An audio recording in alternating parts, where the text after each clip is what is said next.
We all have different motivations to pack up the RV and hit the road. One of the most common reasons is the freedom to explore our beautiful country.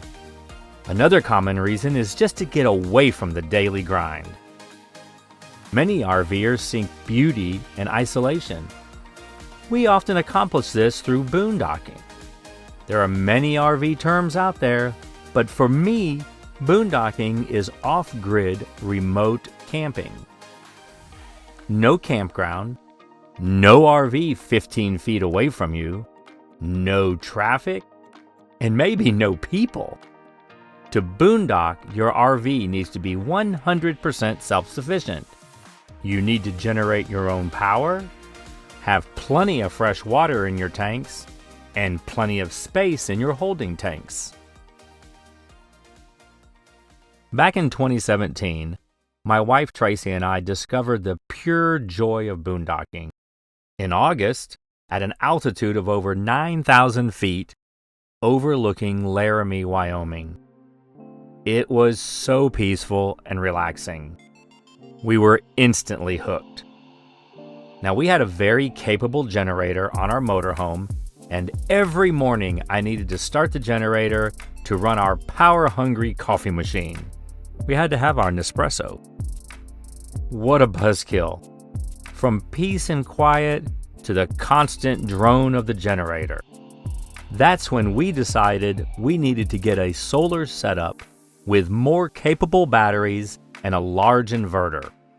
Today's dose of RV help is our second segment on RV electrical issues. This confession relates specifically to the generation of off-grid solar power, but the actual problem applies to all RVs of any configuration. Welcome to Confessions of an RV Technician. Learn from problems seen in the field. My name is Chris Ratcliffe, and I'll be your host. I am an RV TAA certified RV technician and an NRVIA certified RV inspector for R-Factor RV Services. This podcast is about real-life problems that I've experienced or helped other RVers resolve.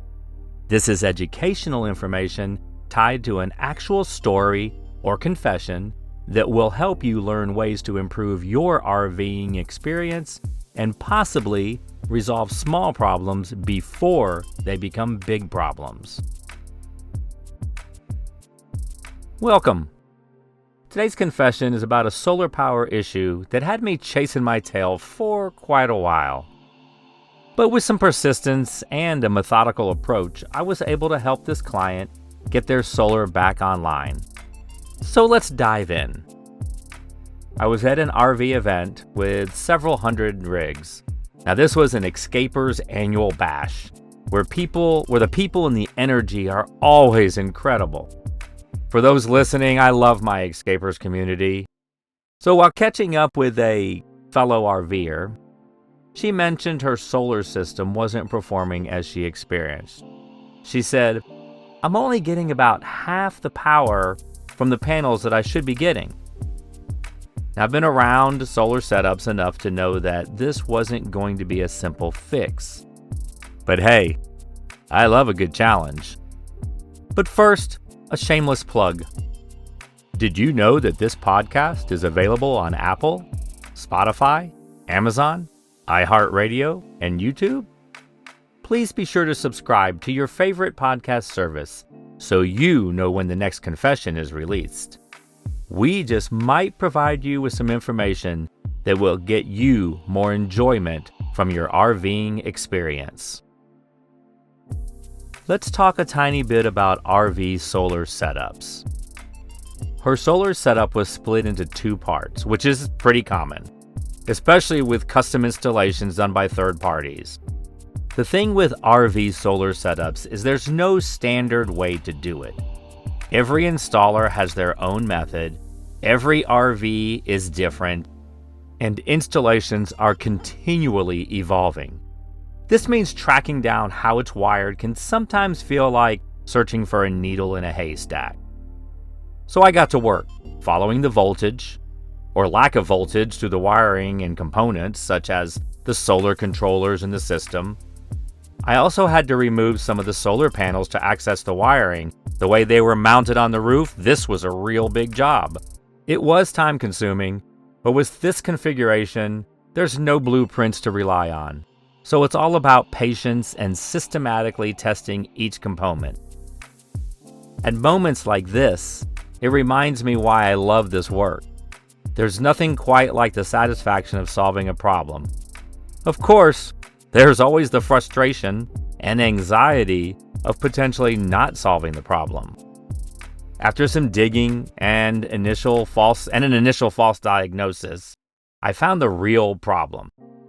And oh boy, when I finally put my eyes on it, there was no doubt I found the problem. And it was a serious one. With so many ways to install and configure off-grid solar setups, do you think it was an installation or a configuration issue?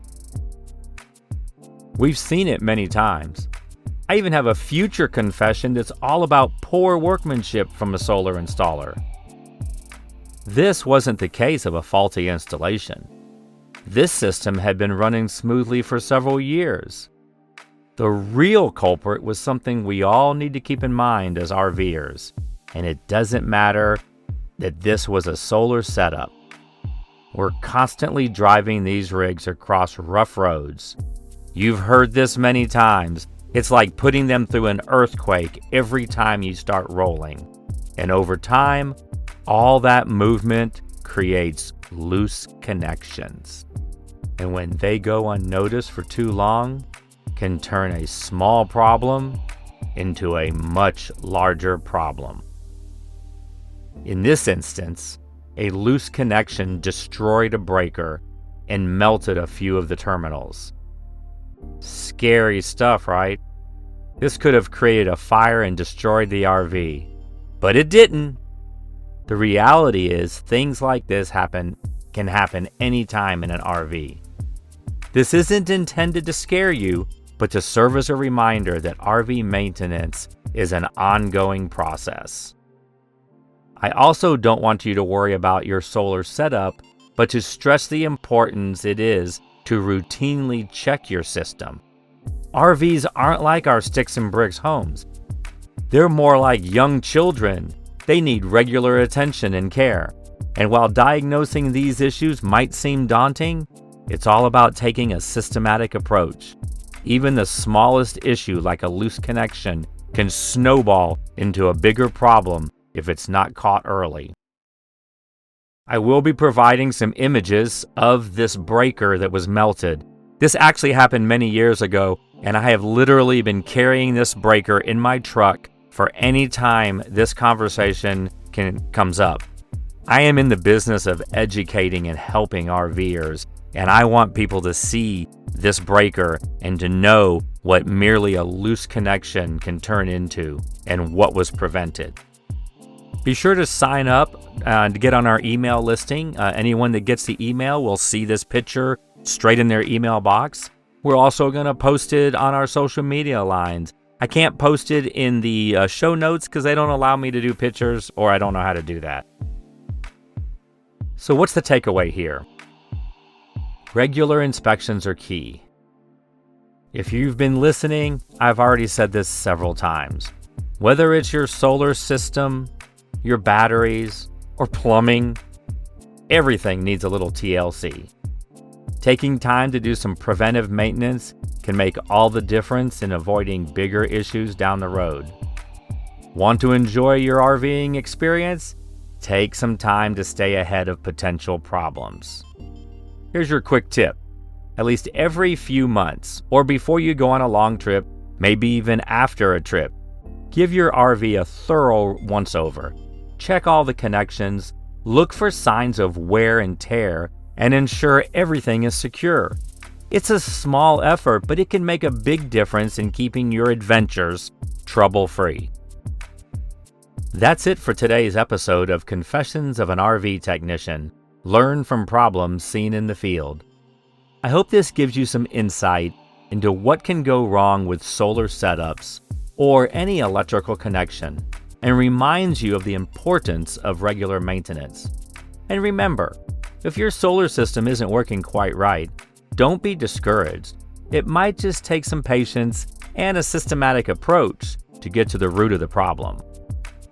Thanks for tuning in. I'm Chris Ratcliffe, and it's always a pleasure to share these experiences with you. If you found this episode helpful, let us know in the comments. Send us an email, and be sure to share it with your fellow RVers. Until next time, safe travels, and take good care of those RVs. You've been listening to Confessions of an RV Technician. Learn from problems seen in the field. Until next time, safe travels and explore with confidence. And be sure to subscribe to our channel so you know when the next confession is released.